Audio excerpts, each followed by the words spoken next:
up internet, Black Sofa here, responding to Cleveland Joe's response video to the video I made responding to his video entitled God Hates Rape.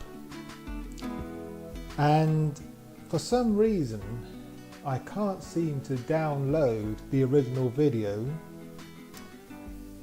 but I'm going to respond to it the best I can without it. But I'll put a link to the original video in the description below. So let's do this. First of all, I want to say sorry because he did make a point that I skipped through parts of his video, but I took the decision to do that because for a lot of your video you were waffling and not really bringing up any new points, much like you decided to do in this video that I'm responding to now. And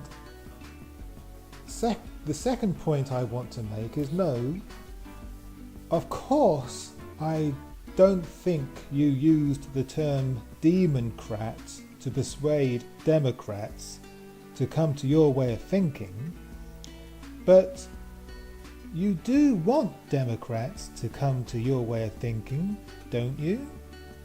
So that they'll vote the same way you do, so that God's anointed one stays in power. All I'm saying is, calling them demons, in jest or otherwise, is perhaps not the best way to do this. And by the way, calling atheists demons, satanic, mentally sick, etc. is not the best way to persuade them to come round to your way of thinking either. Oh, you may say, didn't Jesus call Herod a fox?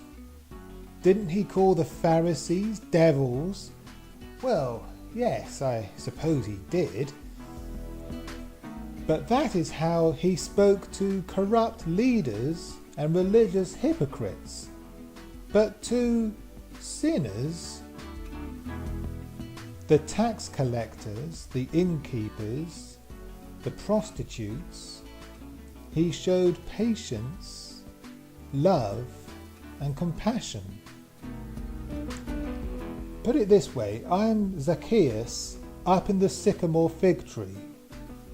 Now, are you going to call me names and hurl insults at me, or are you going to invite me to your place for dinner? Figuratively speaking, of course.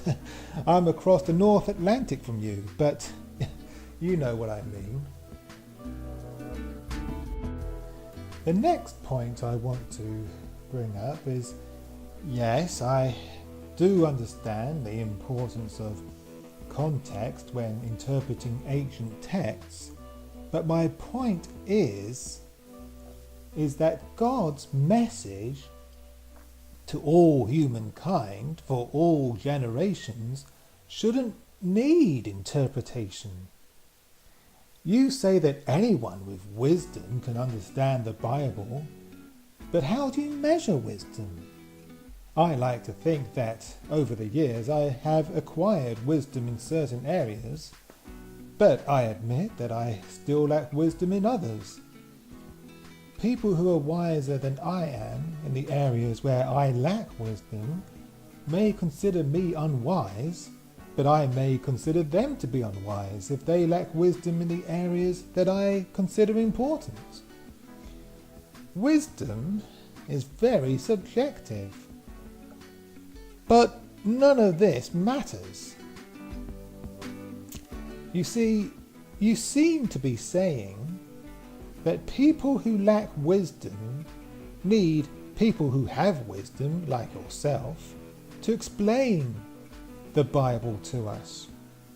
But I put it to you, that if the Bible really was God's message for all humankind, for all generations, then even the simplest amongst us would be able to understand it.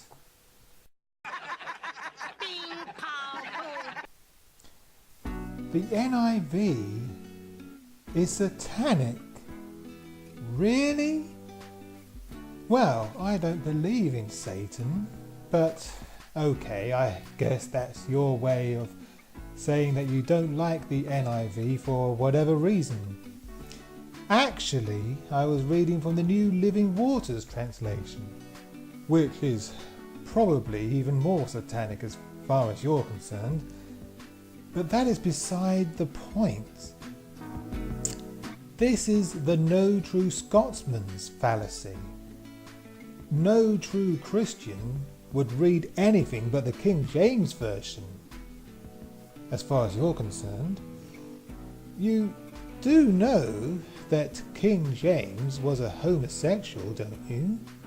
Doesn't that make the King James Version satanic also, by your twisted logic? You go on to explain that people considered women as possessions in that day and age. You say that we don't think of women that way today, but back then they did. But that's precisely the point, isn't it? God's morality should be universal. It should be the same yesterday, today and forever. Surely he should have known that today, in the 21st century, attitudes towards women would have changed. And so he would have inspired a message that would have taken this into account. But instead, we see a God whose morals are exactly the same as an ancient nation of goat herders.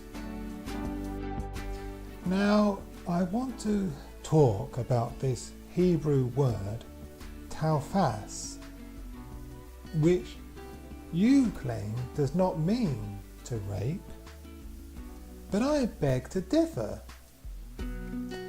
You see, according to the Hebrew lexicon that I downloaded from esau.net, which you can now see on the screen here, the word taufas means to manipulate, to seize, to capture, to use unwarrantedly. And I happen to think that when you take all these meanings together, it is clear that the writer intended to say that the woman was being raped here. And as you can also see from the screen, whereas you claim that this is the only usage of the word taufas, it is actually used 65 times in the King James Version. You see, you have your lexicon and I have mine. You have your interpretation and I have mine. Potato, potato, tomato, tomato, etc., etc. But you ignore the most important question that I asked. So I'm going to ask it again.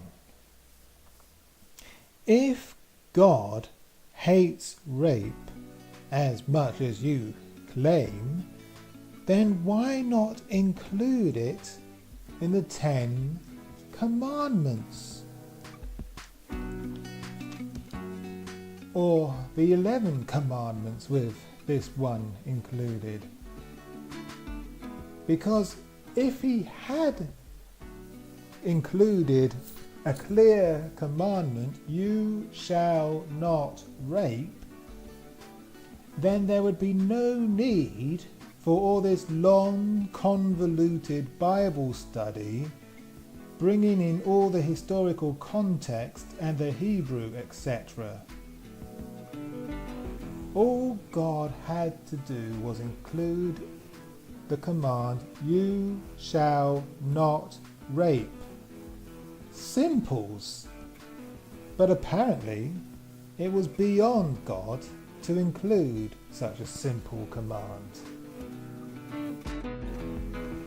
Well, I'm done with this guy. If you've liked this video, then give it a thumbs up.